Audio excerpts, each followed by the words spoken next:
Muy buenas tardes desde el Palacio de la Moneda con los anuncios sobre la evolución del coronavirus en Chile.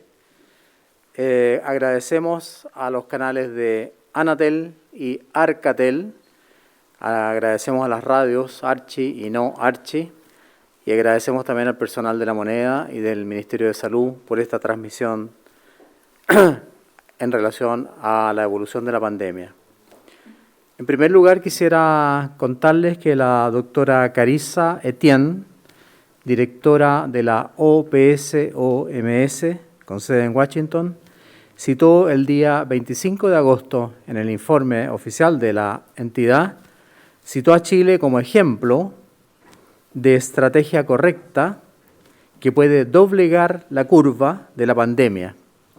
Chile analizó los datos y adaptó su enfoque. Esto es lo que dice la directora de la OPS-OMS.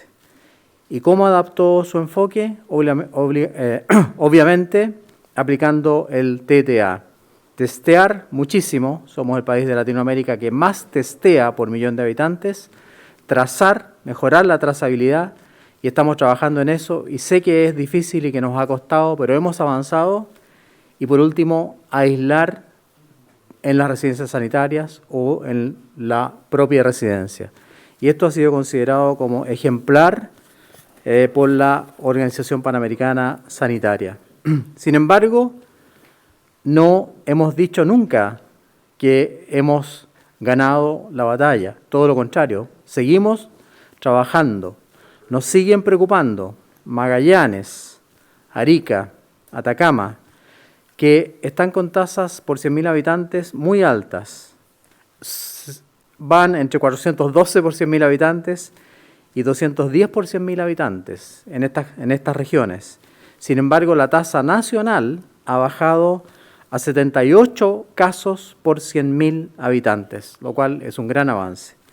La búsqueda activa de casos, además, ha ido en aumento y eso ha hecho que podamos detectar casos asintomáticos. La búsqueda activa de casos a nivel nacional alcanza a un 17% de los casos en el último informe y un 24% de los notificados son asintomáticos. Si no hubiéramos hecho esto, esos pacientes piensan que no tienen nada y siguen circulando. Al detectar los asintomáticos y aislarlos, evitamos la diseminación viral. Además, la ocupación total de camas UCI a nivel nacional en este momento bajó de 80, estamos en 79%. Es otro hito importante. Sin embargo, lo hemos dicho montones de veces, podemos tener rebrotes, podemos tener regiones que se nos escapen y es por eso que los miércoles y domingos tomamos medidas con respecto a pasar a cuarentena a algunas regiones o pasar a transición a otras, dependiendo de los innumerables datos y números que tomamos en cuenta para hacer ese cambio. A continuación, pasamos a informar los datos de hoy día a cargo del subsecretario de Redes Asistenciales. Muy buenos días, muy buenas tardes. La situación en nuestro país, de acuerdo a lo informado durante las últimas 24 horas, es la siguiente. 1.371 casos nuevos de coronavirus, de los cuales 993 son personas sintomáticas. Con esto, la cifra total de pacientes contagiados con coronavirus es de 402.365, habiéndose ya recuperado 376.268 personas. En cuanto a las personas que han fallecido, de acuerdo a los decesos informados por el Departamento de Estadísticas e Información del Ministerio de Salud, durante las últimas 24 horas se registraron 32 personas, totalizando 10.990 desde que comenzó la pandemia. En cuanto a la cantidad de pacientes que se encuentran hospitalizados en las unidades de cuidados intensivos de nuestros hospitales de la red integrada COVID-19, al día de hoy hay 1.004 pacientes y 148 de ellos en un estado crítico. Esto ha permitido que al día de hoy tengamos 551 ventiladores disponibles para cualquier ciudadano, independiente de la ciudad en donde esté, ya que puede ser trasladado para poder acceder a una cama de cuidados intensivos. Cuanto a la red de laboratorios, ayer se informaron los resultados de 20.257 exámenes de PCR, alcanzando la cifra total de 2.276.223 exámenes desde que comenzó esta pandemia. Finalmente, en cuanto a las residencias sanitarias, al día de hoy disponemos de 156 recintos con 10.373 cupos que están disponibles de forma totalmente gratuita para que las personas puedan realizar una cuarentena de forma efectiva. Y pueden acceder a ella llamando al 800-726-666. Eso es todo en cuanto al reporte del día de hoy. Muchas gracias, subsecretario. A continuación, la subsecretaria de Prevención del Delito, la doctora iba a decir, teniente Katy Martorell, nos dará a conocer los anuncios de hoy día. Concepción, lo adelanto, Katy, perdona, pasa a cuarentena. Quiero mandar un saludo muy especial al diputado José Miguel Ortiz, que ha tenido la deferencia de acompañarnos y ayudarnos mucho en la tramitación de algunas leyes en el Congreso que son fundamentales para salud. Katy, le doy la palabra. Gracias, ministro. Tal como usted señalaba, el plan paso a paso significa muchas veces avanzar, pero también retroceder. Y es en el marco de este plan y dado los indicadores que, como usted señalaba, se evalúan en todas las reuniones de los días miércoles y domingos, que se ha adoptado la siguiente decisión. Retroceden a cuarentena, es decir, a fase 1, en la región del Biobío, las comunas de Hualpén, Concepción, Chiguayante y Talcahuano. Además, se levantan los cordones sanitarios que estaban en las comunas de San Pedro y Coronel y también entre Talcahuano y Concepción dentro de la región del Biobío. También pasa a fase 1, es decir, a cuarentena en la región del Maule, la comuna de Linares. Avanzan a transición en la región metropolitana las comunas del Monte, Cerrillos, Calera de Tango, La Florida, Pedro Aguirre Cerda, Talagante, Macul y Huechuraba. Quisiera recordar que si bien son 9 comunas y Maipú, pensé que lo había... quisiera recordar que son 9 comunas de la región metropolitana que pasan a transición. El inicio de la transición es a partir del día lunes a las 5 de la mañana. El inicio de las comunas que entran en cuarentena es a partir de este día viernes a las 11 de la noche.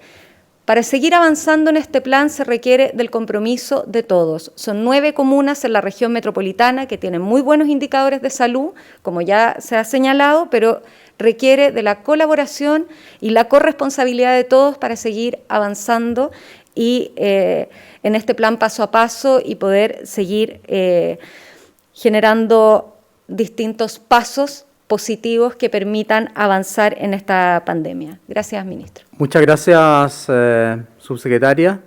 Se había olvidado de Maipú, quizás fue una lapsus mental, pero está Maipú también en el listado. Antes de dar la palabra a los periodistas que nos van a hacer las preguntas, quisiera saludar a don Freddy Maureira Godoy, padre de Michael y de Valentina, pacientes o niños que sufrieron de fibrosis quística del páncreas. Y él llama a su hija la heroína Valentina. Así que un saludo muy afectuoso a la familia de don Freddy Maureira, que es de Melipilla, y quiero recordar la lucha y el trabajo que él ha hecho por su pequeña niña, que se llama Valentina, pero que él le dice heroína Valentina. Muchas gracias. A continuación pasamos a las preguntas del día. Primera pregunta. Hola, ministro, ¿cómo está? Muy buenas tardes. Bueno, lo primero, hay varios anuncios, preguntarle sobre todo por la región metropolitana. Son varias las comunas que van a entrar a transición ya en la totalidad a partir del día lunes. Hay una preparación especial, ya por ejemplo desde Maipú la propia alcaldesa decía que podía ser algo apresurado esta decisión. ¿Estamos preparados para ya el día lunes enfrentar y no ver otros episodios como ha pasado, por ejemplo, cuando pasó a transición Santiago o Estación Central? Eso es lo primero, ministro. Bueno, yo creo que todas las comunas, yo creo que están preparadas. Como nosotros y como la subsecretaria Katy Martorell dijo, estas decisiones se toman con cifras en la mano, no se toman, digamos, sin estudiar, digamos, con mucha detención. Maipú tiene una variación negativa de casos estimados en menos 30%. Tiene una gran cantidad de exámenes de laboratorio. Tiene una ocupación de camas de UCI del 48%, o sea, muy baja.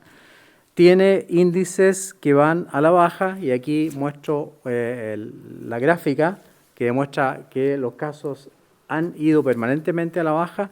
Y yo agradezco a la alcaldesa de Maipú por su preocupación y creo además que va a ser una gran labor tratando obviamente de manejar bien la cuarentena. Ella trabaja muy bien. Obviamente que está preocupada y nosotros lo reconocemos la preocupación que esto genera, pero estoy seguro de que va a ser una gran labor y que se va a destacar, como siempre, en el manejo de este problema. A nivel del trabajo que ha hecho la comuna de Maipú con respecto a la trazabilidad, ellos tienen una oportunidad de notificación del 89%, o sea, casi el 90% de oportunidad de notificación, y tienen una cobertura de testeo del 85,8%, es decir, es una de las comunas del país que tiene una mejor oportunidad de notificación.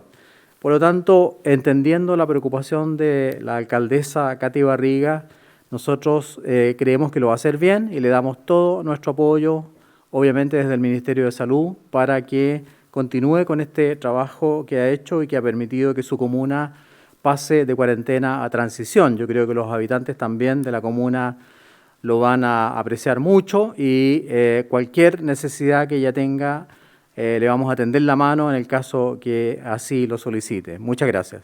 Ministro, ahora sí, en otro tema, la Contraloría nuevamente advirtió que informes diarios, ahora 3 veces, y los informes semanales, el reporte epidemiológico, deben contemplar la totalidad de las personas fallecidas, es decir, decesos con y sin test PCR. Es cierto que la información está, pero se comunica distinto. El ente fiscalizador dice que ambos informes deberían considerar el criterio de la OMS. Se hizo la corrección tras una advertencia anterior respecto del mismo tema y eso fue valorado, de hecho, por la Contraloría. El problema es que la situación se volvió a repetir. Entonces la pregunta es, ¿se va a seguir ajustando o reaccionando cada vez que la Contraloría se pronuncie o se va a adoptar quizás de una vez por todas el criterio OMS, insisto, en la comunicación de los datos? No es que los datos no estén. Información además muy sensible, dolorosa y también relevante en la percepción de riesgo y la toma de decisiones. Como ejemplo, en el informe epidemiológico hoy se informan 15.108 muertes por COVID-19 y ustedes, por ejemplo, hoy día acá comunicaron 10.990. Bueno, como dice usted, Manuel, es una cifra dolorosa y a veces difícil de comunicar. Nosotros hemos mantenido durante esta administración del Ministerio de Salud una excelente relación con la Contraloría y nos hemos reunido con el Contralor, de hecho. En este caso hay que recordar que nosotros damos el informe diario con la cantidad de fallecidos que tienen relación con aquellos que tienen 2 formas de presentación, que tienen el diagnóstico de neumonía viral o que tienen el diagnóstico de COVID más la PCR positiva. Los otros 4.000 o 5.000 en este caso de hoy día son pacientes que no tienen la PCR positiva, es decir, son sospechosos de tener la enfermedad por COVID. Y eso los damos a conocer 2 veces por semana. Si es necesario, podemos incluir los sospechosos, pero yo creo que va a producir más confusión en la población, porque no son casos que estén comprobados que tengan el COVID positivo, porque no tienen la PCR positiva. Y para nosotros, obviamente, o para cualquier médico, uno necesita comprobar el diagnóstico, obviamente con la clínica, con el examen físico, en este caso con los datos de la enfermedad, además de algún examen de laboratorio que nos permita afirmar eso. Pero eso viene 2 veces por semana en el informe epidemiológico en forma muy transparente y muy completa. Y de hecho, yo acabo de leer el informe de la OPS-OMS, donde la directora para Latinoamérica reconoce el esfuerzo que ha hecho Chile al transparentar sus cifras e ir, obviamente, adoptando los criterios.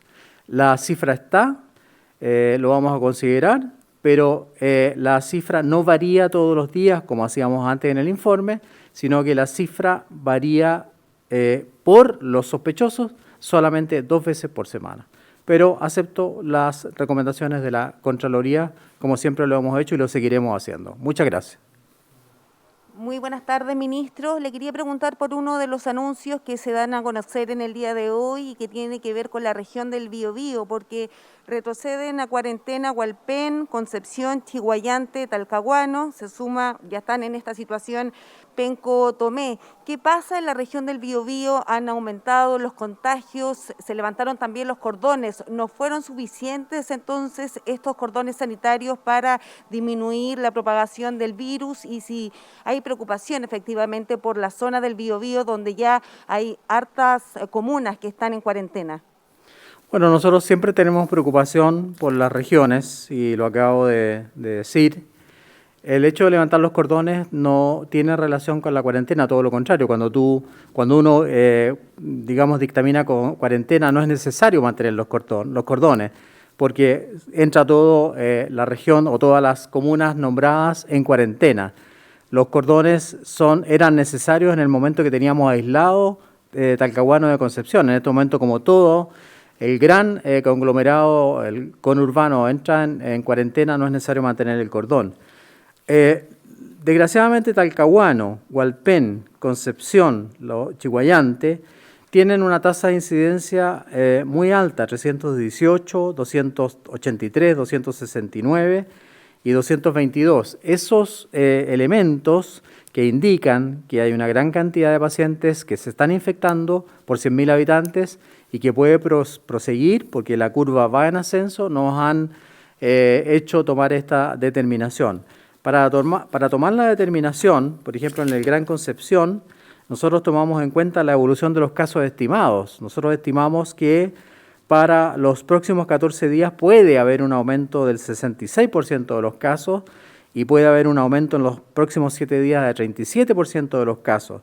Tomamos en cuenta la búsqueda activa, tomamos en cuenta el porcentaje de ocupación de camas, tomamos en cuenta la cantidad de casos confirmados y casos probables, es decir, se toman en cuenta casi 14 factores para hacer este cambio. Desgraciadamente, para el Gran Concepción, todas las cifras apuntan a que, incluso adelantándonos a 14 días más, todas las cifras apuntan a que va a haber un aumento de casos. Y es por eso que hemos tomado la determinación de decretar cuarentena. Gracias, ministro. Bueno, y en otro tema, el plebiscito, usted lo ha dicho claramente, también lo hizo el presidente del Servicio Electoral, descartaron que las personas contagiadas con COVID-19 votaran en este plebiscito de forma presencial. También el gobierno ha descartado otro mecanismo como el voto remoto o el voto por internet. Pero hay una propuesta del Servicio Electoral que implica que las personas que están contagiadas con COVID-19 puedan renunciar al secreto que tienen como pacientes, que les permite, por supuesto, resguardar los datos y que puedan inscribirse, de esta forma elaborar un padrón y se puede ir a los domicilios de estos pacientes para que puedan sufragar. Le quería preguntar, ministro, si es factible implementar esto precisamente para este plebiscito del 25 de octubre y para que puedan sufragar las personas contagiadas con COVID-19. Y lo otro, si es que van a poder votar los contactos estrechos. Bueno, la verdad es que esta pregunta, Maribel, de Chilevisión, tiene... ¿No? Se equivocaron entonces aquí en mi Mega, ministro. Nota. ¿Con quién hablo? Mega. Megavisión, perdón, Maribel. No hago yo las preguntas por escrito, lo lamento. Megavisión, entonces... la verdad es que el CERVEL debe cumplir con la ley. El CERVEL es el dueño del plebiscito. Yo le digo siempre esto a don Patricio Santamaría y me retruca con algunos argumentos. Pero nosotros solo contribuimos a fabricar o complementar el protocolo de salud. Todas esas preguntas que usted me hace, Maribel, tienen que ver o tienen que ser respondidas por el CERVEL. Nosotros estamos participando todas las semanas en el protocolo de salud, hemos pedido además que el Comité de Expertos en Pandemia del Ministerio de Salud dé su opinión. Yo sé que las sociedades científicas también están dando su opinión, e incluso el Colegio Médico. Por lo tanto, una vez que hay un consenso de todas estas opiniones, se podrá responder con claridad, pero yo no tengo por qué responder con el voto a domicilio, con el voto secreto, con el levantamiento del secreto de la enfermedad. No me corresponde como autoridad sanitaria. Solo fijar los protocolos para evitar que haya contagios durante el momento de la votación, y en eso hemos sido enfáticos: el respeto en la distancia, el uso de la mascarilla, digamos el escudo facial, el alcohol gel, cambiar el sistema de las puertas, en fin. En eso yo sí me puedo pronunciar, pero en las preguntas que usted me hace no me puedo pronunciar, lamentablemente. Ministro, pero usted emitió su opinión con respecto a los enfermos COVID-19. Hace 2 días dijo que no deberían votar presencialmente en el plebiscito. Le pido esa misma recomendación, esa misma opinión con respecto a los contactos estrechos. ¿Ellos, a su juicio, deberían votar en el plebiscito? No, esa es una pregunta sumamente difícil de contestar, porque los contactos estrechos, ¿quién puede, digamos, clarificar? A veces ni la misma persona sabe quiénes fueron sus contactos estrechos. Por eso mismo que la trazabilidad a veces es tan difícil de llevar a cabo. Como usted muy bien dice, y no me voy a desdecir de lo que dije, con respecto a los pacientes positivos, COVID positivos, es lo mismo que si fuera a votar una persona que está con una neumonía, que está con un sarampión, que está con una tifoidea, es decir, está con licencia, está en cuarentena en este caso por el COVID. Y yo me he referido a ese punto desde el punto de vista sanitario. Sin embargo, también he dicho en repetidas oportunidades que constitucionalmente el derecho a voto es un derecho que tenemos todos los ciudadanos. Entonces aquí hay que congeniar ambas posiciones, y eso tiene que hacerlo el CERVEL siguiendo las recomendaciones obviamente de los expertos. Muchas gracias. Muy buenas tardes.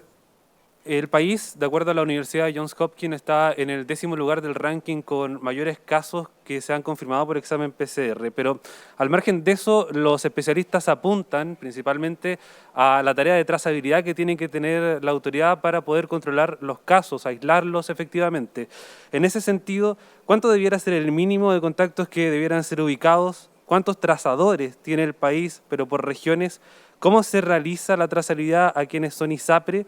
Y al contactar a una persona, ¿qué preguntas se le hacen durante el llamado del trazador? Le consulto esto a propósito también de la publicación que hicieron hoy de este informe de trazabilidad, que por primera vez se hace separado del informe epidemiológico, y donde hay datos que pueden ser preocupantes, considerando que, según el INE, en una vivienda viven en promedio 3,1 personas. Y de acuerdo a los datos que se publicaron hoy, hay solamente 4 regiones que superan esta cantidad de proporción de contactos identificados por caso total. Solo 4 superan el 3,1 de personas. Muchas gracias, Radio Bio Bio. Contestará la doctora Paula Daza a esta pregunta.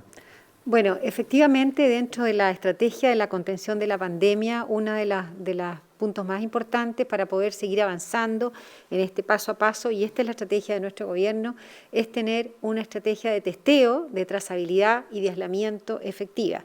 Y es por eso que dentro de esta estrategia, y hoy día, como dice usted, fue publicado el informe de trazabilidad, que desde ahora en adelante lo vamos a publicar tal cual como lo estamos haciendo ahora, una vez a la semana, pero aparte del informe epidemiológico, porque es un informe que tiene alrededor de 30 páginas y es tan trascendental como el informe epidemiológico para poder darle a conocer a las personas, principalmente a aquellas personas que están en sus comunas, en sus regiones, para que vean cómo va avanzando su comuna en estos indicadores de trazabilidad. Hoy día contamos con 7 indicadores de testeo, trazabilidad, y ahí hemos ido avanzando en forma muy importante en algunos de los indicadores. Por ejemplo, en la búsqueda activa.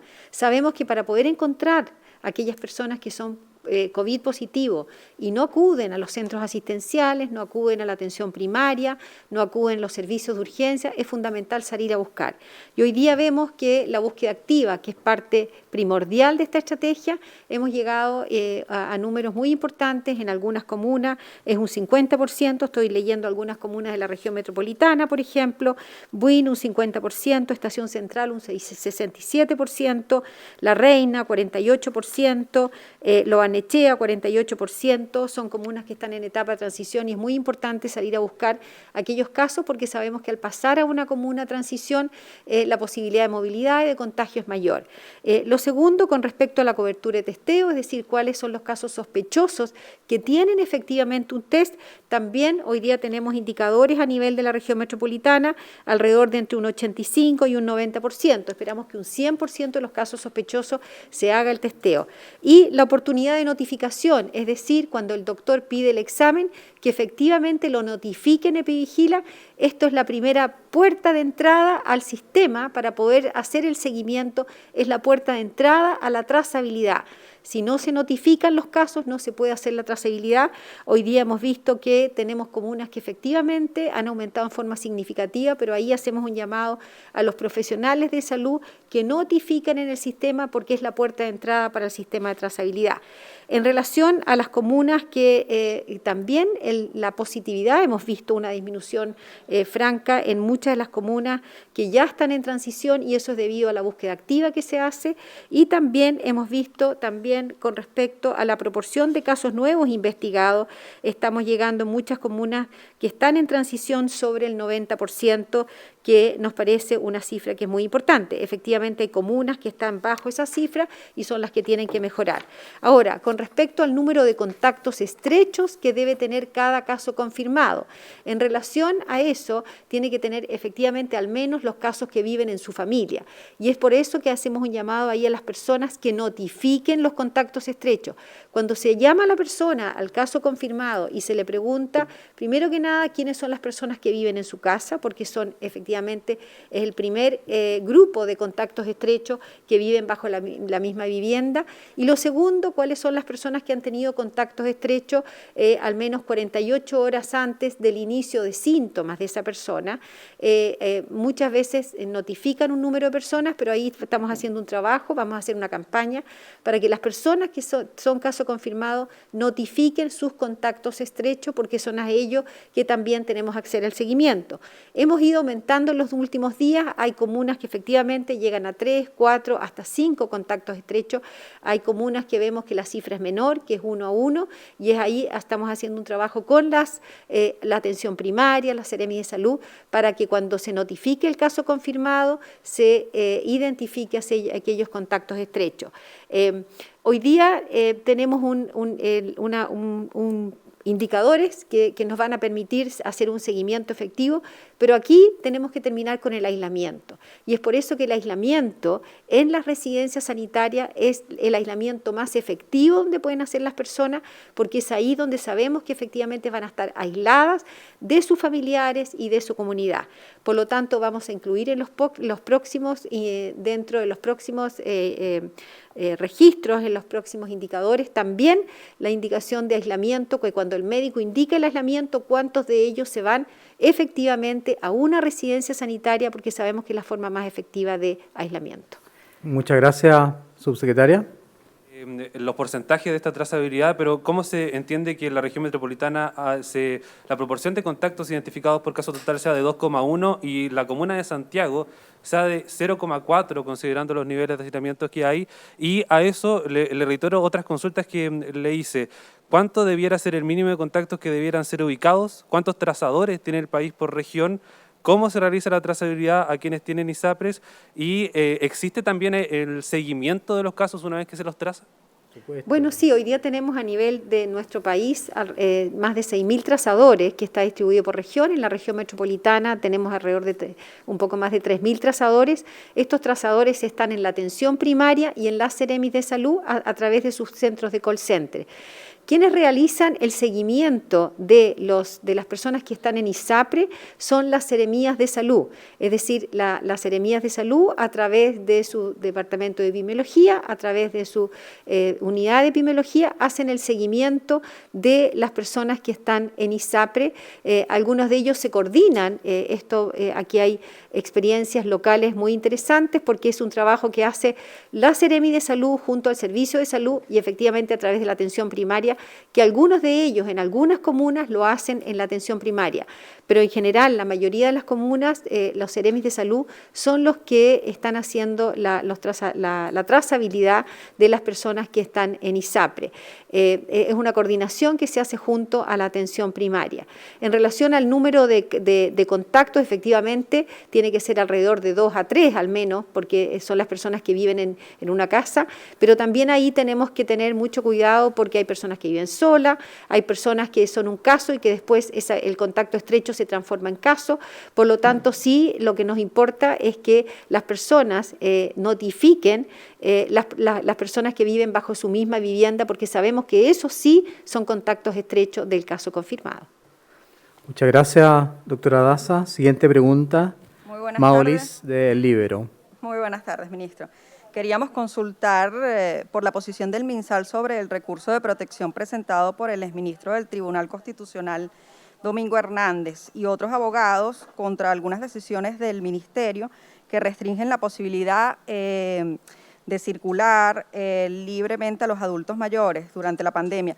Ellos critican que después de 4 meses de confinamiento se deje salir de forma limitada a los adultos mayores y dicen sentirse discriminados, y también creen que se ha vulnerado el principio de igualdad ante la ley. Entonces, ¿cuál es la posición del MinSal frente a esto? Muchas gracias, Maolis. Contestará la doctora Paula Daza, subsecretaria de Salud Pública. Bueno, en relación a la cuarentena de las personas mayores de 75 años, cuando partió esta pandemia se tomó esta decisión que las personas, por ser las personas que tienen más riesgo de enfermar gravemente y como una medida de protección hacia ellas, debieran hacer una cuarentena permanente y no poder salir. Posteriormente avanzamos a dar ciertos permisos a aquellas personas que están en cuarentena, que están en transición, que están en todas las etapas del paso a paso. Sin embargo, hemos visto que la pandemia ha seguido evolucionando, que las personas llevan mucho tiempo en cuarentena, ya tenemos más información acerca de esta pandemia y cuánto ha afectado a los adultos mayores, y también sabemos una cosa positiva, que las personas mayores son los que más se han cuidado.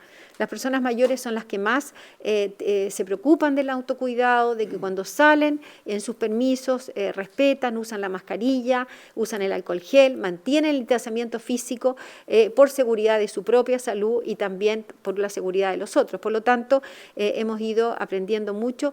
Hemos trabajado con Senama, también la primera dama ha liderado este trabajo para poder tomar medidas en relación a los adultos mayores. Estamos trabajando en una propuesta que esperamos dar a conocer en los próximos días para autorizar a los adultos mayores.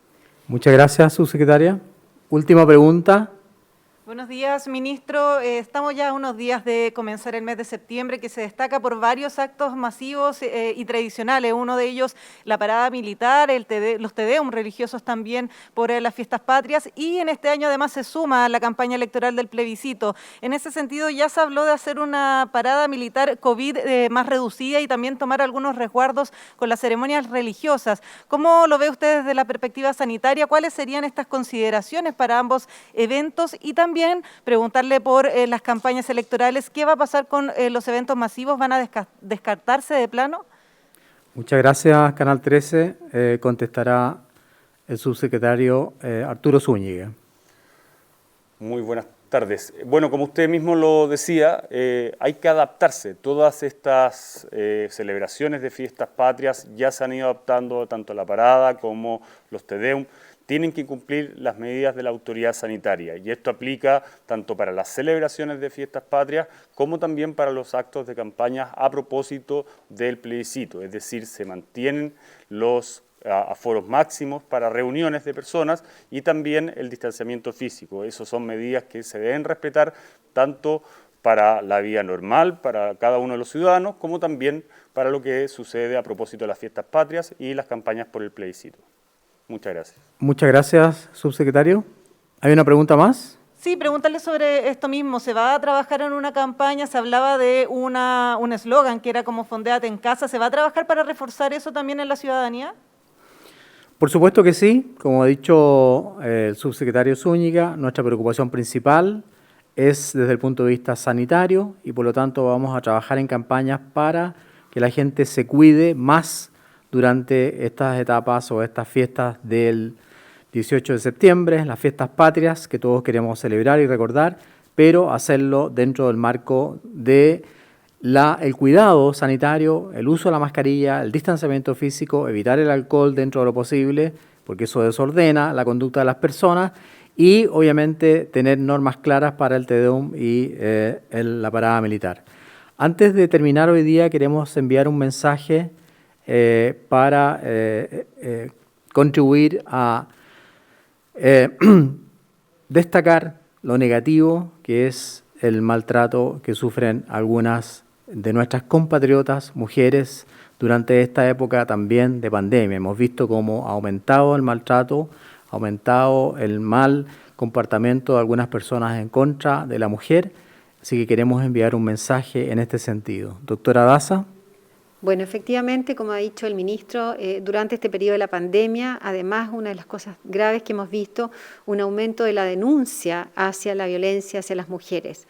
Es por eso que quiero recordar a todas las mujeres y a todos sus familiares que las mujeres que estén y que vivan una situación de violencia, independientemente de la etapa que esté su comuna, esté en cuarentena, está en transición, pueden salir a denunciar a Carabineros, a la PDI o a la Fiscalía si sea necesario, sin ningún permiso. Ellas pueden salir, pero también quiero recordar además que está disponible 24/7 los canales de orientación del Ministerio de la Mujer y Equidad de Género, que ante hechos de violencia pueden llamar al número 1455 y también se pueden comunicar, si es necesario, a través de WhatsApp con el teléfono 569-9700-7000. Ponemos a disposición de todas las mujeres que necesiten hacer su denuncia estos teléfonos y estos canales de comunicación.